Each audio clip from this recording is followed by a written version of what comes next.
Napoklu police ಠಾಣಾ ವ್ಯಾಪ್ತಿಯಲ್ಲಿ ಅಕ್ರಮವಾಗಿ ಮಾದಕ ವಸ್ತು ಗಾಂಜಾವನ್ನು ಮಾರಾಟ ಮಾಡುತ್ತಿದ್ದ ಪ್ರತ್ಯೇಕ ಪ್ರಕರಣಗಳಲ್ಲಿ ಅಸ್ಸಾಂ ರಾಜ್ಯದ 2 ಆರೋಪಿಗಳನ್ನು ಪೊಲೀಸರು ಬಂಧಿಸಿದ್ದಾರೆ.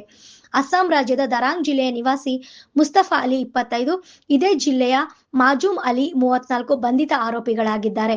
ದಿನಾಂಕ 6/1/2026ರಂದು ನಾಪೋಕ್ಲು ಪೊಲೀಸ್ ಠಾಣಾ ವ್ಯಾಪ್ತಿಯ ಹೊದವಾಡ ಗ್ರಾಮದ ರಾಫೆಲ್ಸ್ ಶಾಲೆಯ ಬಳಿಯ ಬಸ್ ತಂಗುದಾಣದಲ್ಲಿ ಹಾಗೂ ಕುಂಬದಾಳು ಗ್ರಾಮದ ಕುಯ್ಯಂಗೇರಿ ರಸ್ತೆಯಲ್ಲಿರುವ ಪ್ರಯಾಣಿಕರ ಬಸ್ ತಂಗುದಾಣದಲ್ಲಿ ಆರೋಪಿಗಳಾದ ಮುಸ್ತಫಾ ಅಲಿ ಹಾಗೂ ಮಾಜೂಮ್ ಅಲಿ ಅಕ್ರಮ ಮಾದಕ ವಸ್ತು ಗಾಂಜಾವನ್ನು ಮಾರಾಟ ಮಾಡುತ್ತಿರುವ ಬಗ್ಗೆ ದೊರೆತ ಖಚಿತ ಮಾಹಿತಿ ಮೇರೆಗೆ ದಾಳಿ ನಡೆಸಿದ ನಾಪೋಕ್ಲು ಪೊಲೀಸರು ಆರೋಪಿಗಳನ್ನು ಬಂಧಿಸುವಲ್ಲಿ ಯಶಸ್ವಿಯಾಗಿದ್ದಾರೆ.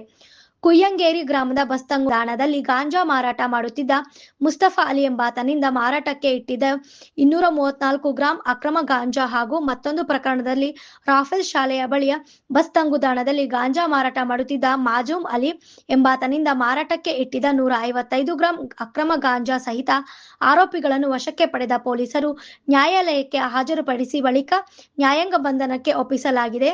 ಜಿಲ್ಲಾ ಪೊಲೀಸ್ ವರಿಷ್ಠಾಧಿಕಾರಿ RN ಬಿಂದುಮಣಿ ಅವರ ನಿರ್ದೇಶನದಂತೆ ಮಡಿಕೇರಿ ಉಪವಿಭಾಗದ ಡಿವೈಎಸ್ಪಿ ಸೂರಜ್, ಗ್ರಾಮಾಂತರ ಪ್ರಭಾರ ವೃತ್ತ ನಿರೀಕ್ಷಕ ಅನೂಪ್ ಮಾದಪ್ಪ ಅವರ ಮಾರ್ಗದರ್ಶನದಲ್ಲಿ ನಡೆದ ಕಾರ್ಯಾಚರಣೆಯಲ್ಲಿ ನಾಪೋಕ್ಲು ಠಾಣಾಧಿಕಾರಿ PG ರಾಘವೇಂದ್ರ ಹಾಗೂ ಸಿಬ್ಬಂದಿಗಳು ಪಾಲ್ಗೊಂಡಿದ್ದರು.